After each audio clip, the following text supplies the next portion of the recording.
with the first new edition for 2011 of What's for Dinner. Happy New Year. I hope you all had a fabulous holiday, a Merry Christmas, a great New Year, and I hope that 2011 brings you nothing but good things. Today it's Wednesday night, and for whatever reason I decided I was going to throw together some chicken fried steak. So, you know, chicken fried steak is like the filet mignon of the South. And everybody has their own way of doing this, and I realize many of you probably already know how to make this, but I just thought I'd share with you how I make mine. So let's see what goes into this. It could not be simpler. Okay, I have cubed steaks. These are usually little round steaks that they cube. They run it through a cuber, which means it kind of tenderizes them. And I am not going to use all this meat. I'm going to put half of it in the freezer. But I am going to take some of the nicer pieces, and we're just going to dredge them in some flour. That one's really thick. Now, I will also use cube steak to make Swiss steak or pepper steak. Then here we have, I've got about 1.5 cups to 2 cups of all-purpose flour. I didn't measure really any of this, I just eyeballed it. About a teaspoon of coarse ground black pepper, half a teaspoon of salt, half a teaspoon of garlic powder, half a teaspoon of dried thyme that I've crushed in my fingers, and a half a teaspoon of dried marjoram. Let me grab a fork. And we're just going to mix all this together the best that you can. Just, you know, get it all incorporated. Distribute those seasonings evenly in that. You can also put this in a Ziploc bag and just shake those steaks up in there. I'm also going to make a pan gravy to go with this. These might be a little too large, so let's have a look. Let's see. I've got my cutting board here. I just used it to cut up my potatoes. So let's see. This one, I'm going to use this one, but I'm going to cut it in half. So I'll use that. And let's see, this one's good. I'll probably leave that one in one piece. This one's good. I'm going to cut this one in half too. And I'm going to make more than we're going to eat for dinner because I think I'm going to make that much. And these 3 big pieces here, I'm going to throw in the freezer in a bag. And then I'll make Swiss steak with those in the crock pot. And I'll do a video of that. Swap that one and this one. Swap that one though. This one's really thick. Yeah. You want me to do that one instead? No, I don't like that one. That one's better for Swiss steak. Okay. Let me dry my hands. Alright, so I'm just going to move this over. Wipe off my board. Alright, now, this is easy peasy. And since this is already cubed, that's going to facilitate it cooking a little more quickly. I have my cast iron skillet over here. I have about 1/2 cup of safflower oil heating in the bottom of that skillet. Now, I know some people like to do a 3-process dredge on this. I personally think that's not necessary. Chicken fried steak really is camping food, old-fashioned pioneer cowboy food. I'm just dredging this really well, and then I'm just going to shake the excess off and put it over here. I'm going to do that with all of these.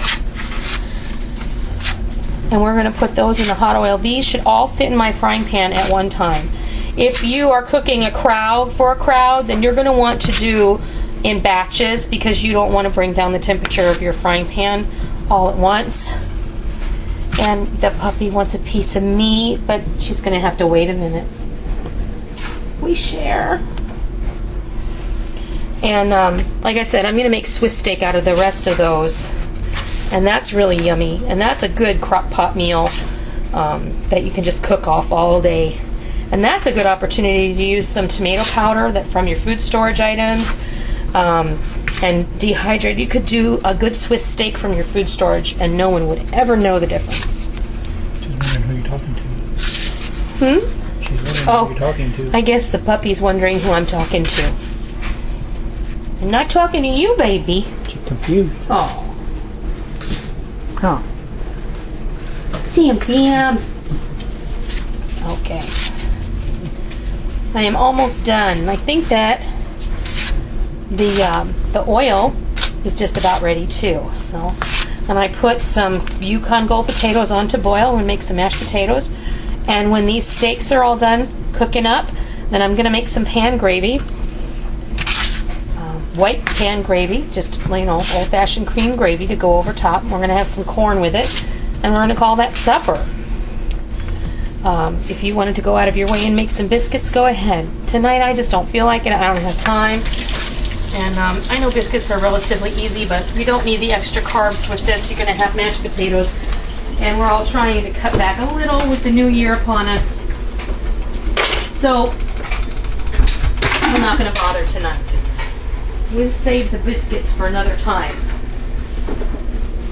If you want a good biscuit recipe, however, I would highly recommend that you go over to Pastry Parrot 1 channel and look up baking powder biscuits. Marianne has the most fabulous recipe for biscuits, and that's the one that I use, so that's the one I think you should try. Okay, what I'm going to do here is, that's just how you want it. You don't want it to pop, you just want it to gently sizzle.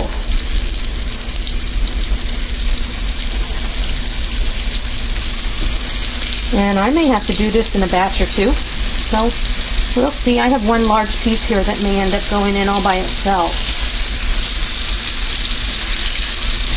You know what? I'm going to do those, and then I'm going to do the other two. When I get ready to turn these, I'll come back and show you what they should look like before you turn them. So I'll be back. Okay. Now, you can see that after those 4 pieces cooked down a little, I moved them over, and I put these larger pieces in here. These are now ready to flip. And you can see you want them to look a little crusty and crispy on that side. And they are brown around the outside on this uncooked side, so that's just where you want them. What? Oh.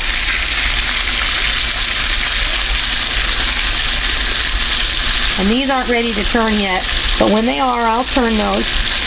And then when I come back, all these will be done, and I'll be ready to show you how to make the cream gravy. Okay, our steaks are done, and they're draining on some paper towel. I just used the plate that I put them on before, after I dredged them. I put some paper towel on there so that they can drain. Now you can see there's quite a bit of oil in the pan, and we don't want all that oil. We just want some of it. So I'm going to pour some of it off.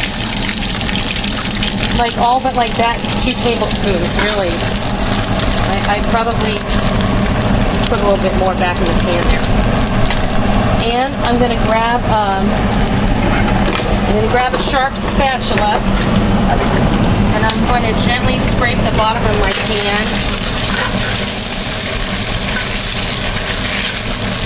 It's probably not going to do that much good, to be honest with you. After we make the gravy, all this stuff is going to come up anyway. And leave it in there. It's excellent flavor. You know, don't get rid of it. Now that's another one come on. Anyway, let me grab some flour.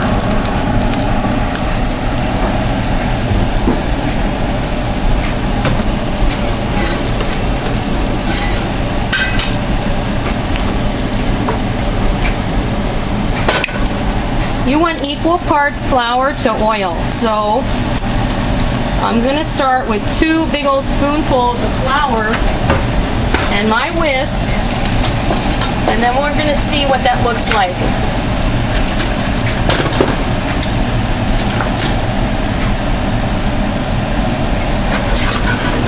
And basically what you're doing is you're making a roux. That looks like it's just about good. I think I might add just a little more flour in there. Just a little.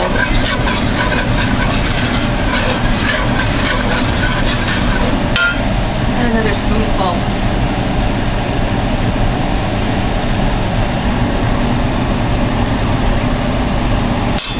Depending on how much oil you have in there. There. about where you'd like it. That's where I like it. If you want it looser, then don't add extra. And then I'm just going to throw some milk in here. There's the end of my quart of milk, my half gallon of milk rather. And there's about a cup and a half more. And I think I'm going to add some, whoa. Did I get you, babe?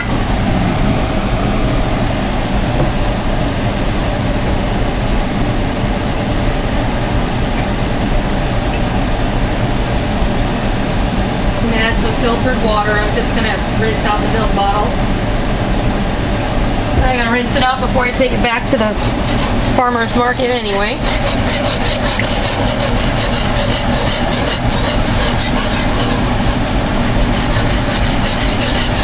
And if you wanted to make like gravy for sausage biscuits or something, what you would do is simply similar. You would fry off your sausage, you would take the sausage out and leave just a little bit of the fat back in there.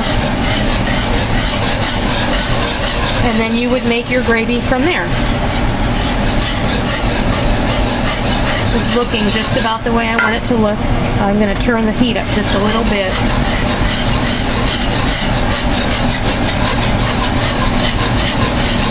And if we have leftover gravy, it won't go to waste.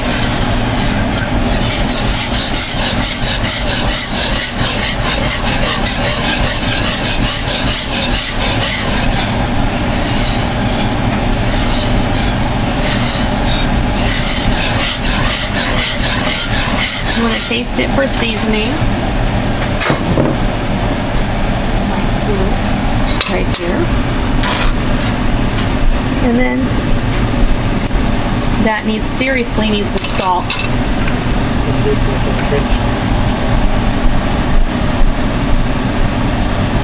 If you like, I had raw meat on it. Okay, so there, you're gonna add some salt in there.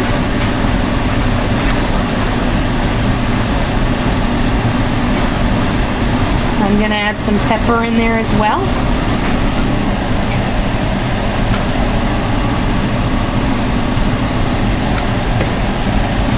I like a lot of pepper in my cream gravy.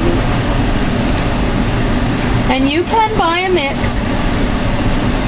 You can also, instead of the water I put in here, you can use vegetable or chicken broth or chicken stock.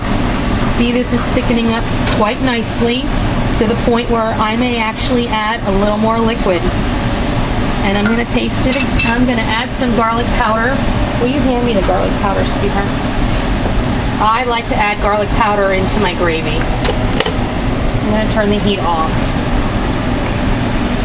Just a little bit. I know that that's not like a traditional thing, but I don't like my gravy to taste like paste on top of my delicious, flavorful chicken fried steak. Now, that's good. Now, when you do that on the back of the spoon, that's called a nappe. When you can run your finger through the gravy in the spoon, it stays, it doesn't fill back in. Your gravy is just right. This is actually a little bit thick, so I think I'm just going to loosen up that gravy a skosh.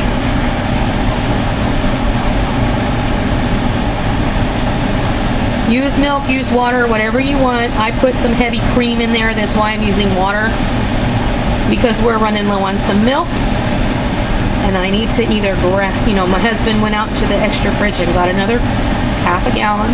We go to, we have a little mom and pop farmer's market here that goes every week to a dairy in the middle of the state and gets fresh dairy milk, and we buy it from them. That's why we get our milk in these glass bottles.